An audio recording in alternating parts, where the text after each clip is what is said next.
ask the average person who they are, they'll give you their name. They'll say, I'm Bob Proctor, but I'm not. Bob and Proctor are two words. My parents give them to me. They're called names, but it's not me. It's my name. Then somebody will say, well, this is me, but this isn't me either. It's my body. Like, you never phone down here to the studio and say, body won't be in today. It's sick. We don't say am hand or am leg. It's my hand, my leg, my body, my name. Who am I? We live simultaneously on three planes of understanding. We're spiritual creatures, we have an intellect, and we live in physical bodies. But because we lack awareness or understanding of who we are, we're totally locked into a physical world, and we let things outside of us control us. 95% of the population are reacting to life. They're not really living at all. If a person will start to study that and look for the answer, they'll find it. Hello and welcome to Lesson 1.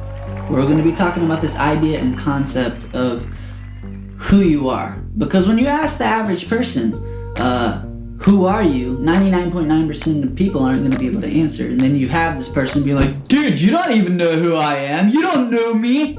But in the meantime, you ask them, okay, well, who are you? And they're like, well, 99.9% of people don't know who they are. You ask them, who are you? And they don't know. How'd you get here? Why are you where you are? Everybody's somewhere. It doesn't matter where you are. It doesn't matter if you're feeling awful or procrastinating in life or being held back or feeling stuck, or you're Michael Jordan at the top of your game, is you can always level up. And to do that, you got to know who you are and where you are. So let's get going.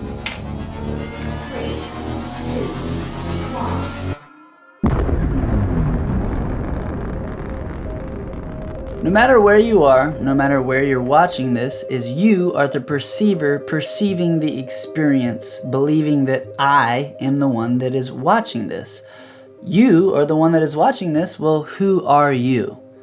As you ponder on that question thinking, oh, who am I? Know that almost 99% of people can't truly answer this question. And when we ask somebody, who are you? Usually the first thing they go to is either their identity, like a name, or the fact that maybe they are their body. Now, as we break down the body, think about this. If somebody were to break into your house right now or wherever you are and stab you in the leg, you would freak out, oh, you stabbed me! Call the cops, hey, somebody just stabbed me. Cops come up, say, oh, who stabbed who? He stabbed me. He stabbed you? Yes, he stabbed me. Well, who is me? He just stabbed you in the leg and you're saying that he stabbed you. Well, if I could magically remove your leg and put it out in front of your house, would your mom drive by and be like, hey, honey, have a great day? No, of course not. Now, a lot of my one-on-one clients will go surfing or skating or go hiking or kayaking and love getting outside. So we go adventure. Heaven forbid, never gonna happen. Let's just say we get in a car wreck. Now, in this car wreck, what if magically somehow your body got totally disintegrated, but your brain was somehow perfectly intact? While my brain was disintegrated, but my body was perfectly intact. And our families hired the world's greatest doctor in the world to perform a miracle surgery where they put your brain inside of my body. Now, your family's waiting on the left side of the meeting room and my family's waiting on the right side of the meeting room, both clenching, oh God, I hope they're okay. Well, doctor comes out and says, I'd like to announce there is only one survivor. All of a sudden, our families are clenching their clothes, oh God, looking at each other with a strange tension, almost like America's Got Talent. The final two are looking at each other like, I really don't want you to win, but at the same time, I feel for you right now because you're feeling like I do. And then all of a sudden, the doctor pulls back the veil. The doctor had put your brain inside of my body. And all of a sudden, this body walks out into the room, pulls the veil back. Whose family starts sobbing in a depression, in a breakdown? Your family or my family? Your family, right? Because this body walks out, oh no, my baby! But in the meantime, who do you think survived? What family do you want to go over and hug? You want to go hug your family, right? But your family's going to be really confused with this body hugging it. That's because you're not the body, okay? So you're not the body. Well, what about the idea of who you are. Like I said, most people say the name. Say, who are you? I'm Carl. I like fishing. I like country music, and I'm into, just like a nice guy, pretty funny. Like hanging out with my buds, like drinking some beers, just having a good time, hunting, pretty, I don't know, people would say I'm kind of shy. All right, well, are you always shy? Are you always funny? Are you always kind? Definitely not. Did you always love country music? Did you like country music when you were 6 years old? Maybe. Did you like country music when you were 6 days old? No. You say your name's Carl. What if the FBI had to put you in witness protection and all of a sudden change your name to Lafutius Escobanzi? Would you get your passport, read it, and be like, Lafutius Escobanzi, I have no clue who I am now? No. That's because you are not your name. You are not your personality. You are not your favorite team, favorite food, music taste. You are not the idea. So what about the mind? Okay, you put your brain into my body, so are you the mind? We have to ask ourselves, what is the mind? Here we are with this mind all day, every day, thinking, perceiving, and experiencing everything, but can you truly answer a straight up answer to that? Maybe, maybe not. The mind is the set of faculties responsible for thought, imagination, memory, willpower, perception, pain, experience, belief, desire, intention, emotion, and sensation. Well, are you those things? Are you having the sensation of being wet right now? If you came back from the beach, maybe, probably not. Are you sad right now? Okay, well, if you are, have you ever been happy? Despite your answer, if you're cynical, yes, you have been happy. Are you happy now? No. Are you happy right now? Okay, you are. Have you ever been sad? Yes, you are. Our emotions change. We're not our emotions.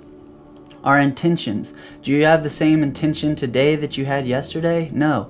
Do you desire your shoes with the same amount of desire today that you did when you bought them? No. Do you believe in Santa Claus today? Maybe you do, maybe you don't. But we're not our beliefs. They change. Picture finding a picture of yourself as a 3-year-old blowing your candles out. You would point at it and say that that's you, right? Yeah, of course you would. There'd be your mom, maybe your dad, maybe siblings. I would say, which one's you? You'd point at the one blowing the candles out. That's me. Does that person, so that person is you, does that person have the same experiences that you have? Has that person experienced your 10th birthday? No, we're not our experiences. Our pain is coming and going. Our perceptions are changing. Our willpower is going. That 3-year-old version of yourself doesn't have the same memories that you have that you do right now. Not the same emotions. So are we our thoughts? Well, check this out. Do not think of a pink elephant. Don't think of pink. Don't think of an elephant. You can't not think of it because you cannot control your thoughts. You are not the mind. You are not the body, and you are not the idea. So, what's left? The soul? Maybe. What is the soul? By religious definition and by scientific definition, they both are in the exact same belief and definition that the soul is the inner essence of being comprising of self-awareness. So that is also the same definition of consciousness. So the awareness of the self. So when we're thinking about the awareness of the self, that is the consciousness. What about when you're unconscious? Go to any college on a Friday night and at 3:30 in the morning, you're going to see a bunch of zombies slugging back to their dorm rooms, completely blackout, totally unconscious. And in the morning you ask them, how'd you get home? They're going to say, I have no damn clue how I got home. Well, if they weren't conscious, then who were they? Well, we're not the soul. So if we're not the body, not the idea of ourselves, not the mind, and not the soul, then what are we? Maybe all of them? That's why I love the title of this movie so much, Everything, Everywhere, All at Once. Maybe this idea that we are this ever-changing being in essence. But the one thing that's for sure is in order to become who you want to be, you have to know who you are. And learning who you are is just as equally as important as learning who you are not and demasking, defiling, deconstructing all of the ego's perceptions that have made you this limited version of the self. and putting you where you are in your life. Speaking of where you are in your life, no matter if you're at your highest high in your life or you're at your lowest low, is that of all the trillions and infinite opinions that have ever existed from human beings, there's one that ties us all together. And that is, we all want to be feeling better. We all want to be doing better. We all want to be in a better place. So speaking of your place, where are you and how did you get there? Very important. Because if you don't know where you are, how are you going to get to where you'd like to be? That's like being out in the middle of the ocean, me and you on a sailboat saying, "Where do you want to go?" You reply, "I'd love to sail to Greece." Great, amazing. Where the hell are we? I don't really know. If you don't know where you are in your point of reference, then how are you supposed to get where you're going to go? That would be impossible. No way to sail to Greece if you don't know where you are and don't have the tools to get there. So, first things first of knowing how you got here and where you are is understanding conditioning. Going back to when you were 3 years old, did you care what people thought about you? Did you care how you dressed? Did you believe you were enough or not enough? Did you care how much money was in your bank? Were you super stressed out? Did you have anxiety? Most likely, none of those things. No. That's because you were conditioned. How did you learn those things? Somebody, someone, something taught them to you. And now you have this lockdown, limited version of perception of yourself. Well, we're gonna undo that. Now, maybe you did have anxiety when you were 3 years old or depression because you have to take into account biology, genetics, predispositions to things like mental illness or predispositions to things like physical illness. But when we're talking about ancestry, it goes beyond that. Every ejaculation, and yeah, I just said ejaculation, taboo, get over it, that's how we all exist, has billions of sperm in them. And out of those billions, you, 1 to the egg. For that alone, you're 1 in billions. But take account of this. Picture a woman rolling the lottery ball to select the ball, but there's not 100 balls, there's billions of balls. As every single billionth of a second as that woman cranks that little conveyor ball thing that they use, is every millisecond, she would pull a different ball out. Well, I'm going to use my parents as the example so you don't completely throw up and cringe. But if my dad did not climax at the exact moment that he did to conceive me, then I would be a different self, a different person. I would not exist. If maybe he climaxed half a second earlier, half a billionth of a second earlier, I wouldn't exist. Well, why did my dad and mom make love that night to begin with? Did my dad give my mom a kiss? What if they didn't kiss? Did they go on a date? Where'd they go on a date on? How'd they find out about that restaurant? What if the restaurant owner never invented that restaurant? What if how they found out about that restaurant, they never found out about it? What about the people that told them about the restaurant? What if that never happened? What if the person never made the ad that they saw? It goes on and on and on into the infinites of time. So you are not a billionth. You are an inconceivable miracle, the fact that you exist. Because physics says the law of conservation is that energy cannot be created nor destroyed. That means time is a made-up concept of man. And through this infinites of time, whether the beginning of time to you is Adam and Eve, or you're onto something that I think is, in my opinion, even more miraculous, not saying which one is true, that infinites of time, that now scientists are saying the Big Bang came from another Big Bang and that goes on forever and ever and ever, is the fact that you are here is literally inconceivable. Now, one more point, talking about the butterfly effect.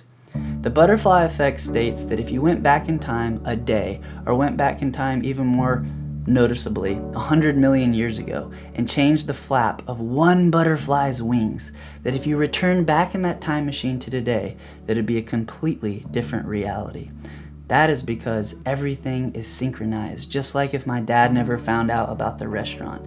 Everything is coincided and working in this unbelievable facet of existence in which you are perceiving and you exist. And why that matters is because the reality that there is only one of you in this entire infinite universe. There will only ever be one of you in this entire infinite universe. And you are here, right now, to seize this moment to take your life to the next level. One of my favorite quotes of all time from Buddha, which, whether you are religious or not, is some of these religious figures are unbelievable, incredible thinkers and doers, and one of them is Buddha. And in Eastern philosophy, he has been an unbelievable influence into society and the society that we are today. And I am under the umbrella and belief that all teachers should be taken into account and given the chance to learn. Buddhism's also not even a religion. It's stated as more of a philosophy and a practice. But just as a disclaimer, Buddha, this unbelievable thinker, unbelievable person, says that the biggest mistake, that's insane, just dropping the biggest mistake of man, is that man believes we have time. We believe, oh, I'll do it later. I'll be who I want to be later in life. I have time. I'll unlock my full potential later. I'll get in shape later. I'll pursue my passion later. I'll try a real love interest later. I'll leave this toxic relationship later. We believe we have time. But for me personally, the past 10 years have gone by faster than first grade. The average person that is in their 80s says that from 50 to 80 went by faster in their mind than from 30 to 40. Have you not noticed that time keeps going by faster and faster? That's not to scare you. That's not to put fear into you or add on to any stress or anxiety, but to inspire you, to put an incredible motivation of you are an unbelievable miracle, and that this is your time in your life to really seize and make it happen because you matter. And the fact is that based on the CDC, the average person born after 1999 will spend 35 years of their life looking at screens. That is not including things like sleeping, commuting, eating, or just simply not being present, which most of the time we're not, especially through doing things like looking at screens, because they really hurt our ability to be present. So the point is, life is incredibly short, and you deserve to live the life that you want to live. So let's figure out, what do you really